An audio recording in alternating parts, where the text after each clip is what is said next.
1957 इतिहास के पन्नों में दर्ज एक ऐसा साल जब मानव की बनाई संरचना पृथ्वी के बाहर गई थी।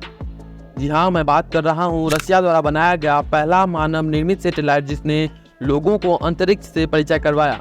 फिर अमेरिका, भारत और ढेरों कंट्रीज ने भी अपने अपने उद्देश्य से पृथ्वी की कक्षा में अपने अपने सैटेलाइट भेजे। हालत यह हो गई कि प्रेजेंट टाइम तक पृथ्वी की कक्षा में 11,300 से अधिक सैटेलाइटें मौजूद है। इन सभी सैटेलाइट को छोड़ने के लिए जिन रॉकेट का इस्तेमाल किया जाता है उसके वेस्ट अंतरिक्ष में यत्र तत्र ऐसे ही घूम रहे होते हैं जिसे स्पेस वेस्ट कहा जाता है। यहाँ तक कि जो सैटेलाइट खराब हो जाते हैं, जैसे 11,300 में से 7,002 सैटेलाइट ही सही से वर्क कर रहे हैं, बाकी लगभग 4,000 सैटेलाइट भी स्पेस वेस्ट ही हैं।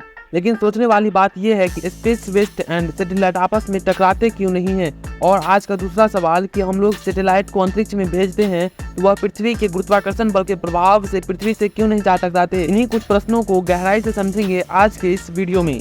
जब 1957 में रसिया द्वारा पहला सैटेलाइट स्पुतनिक 1 को पृथ्वी की कक्षा में प्रक्षेप किया गया तो उसके दूसरे सैटेलाइट से टकराने के चांस नहीं थे। लेकिन जैसे जैसे समय आगे बढ़ा तो बहुत सारे बाकी कंट्रीज ने भी अपनी अपनी आवश्यकता को देखते हुए सैटेलाइट लॉन्च किए। यह काफ़ी खर्चीला प्रोजेक्ट होता है तथा इसे करने के लिए काफ़ी मात्रा में स्पेस वेस्ट भी कलेक्ट हो जाता है, जिससे सैटेलाइट की टकराने के चांस भी बढ़ जाते हैं। लेकिन कुछ केसेस को छोड़कर मैक्सिमम टाइम सैटेलाइट्स इसीलिए नहीं टकराते हैं क्योंकि जो स्पेस एजेंसी सब होती है वे सब अनियंत्रित स्पेस वेस्ट एंड सैटेलाइट को काफ़ी गंभीरतापूर्वक स्टडी करते हैं तथा उसकी एग्जैक्ट कैलकुलेशन कर उसके फ्यूचर लोकेशन को जानने में सक्षम हो जाने के बाद ही अपने अपने सैटेलाइट लॉन्च करते हैं। सैटेलाइट लॉन्च करने के बाद भी यदि टक्कर की स्थिति पैदा होती है तो एजेंसी सब अपने अनुसार सैटेलाइट को एडजस्ट कर लेते हैं तथा टकराव की संभावना को खत्म कर दिया जाता है। हालांकि नासा, स्पेसएक्स एंड इसरो जैसी एजेंसीज स्पेस वेस्ट पर ध्यान दे रही है तथा रियूजेबल रॉकेट भी बना रही है ताकि स्पेस वेस्ट कम हो सके और टकराने के चांस हैं वो और भी नीचे गिर सके। अब हमारा जो नेक्स्ट क्वेश्चन था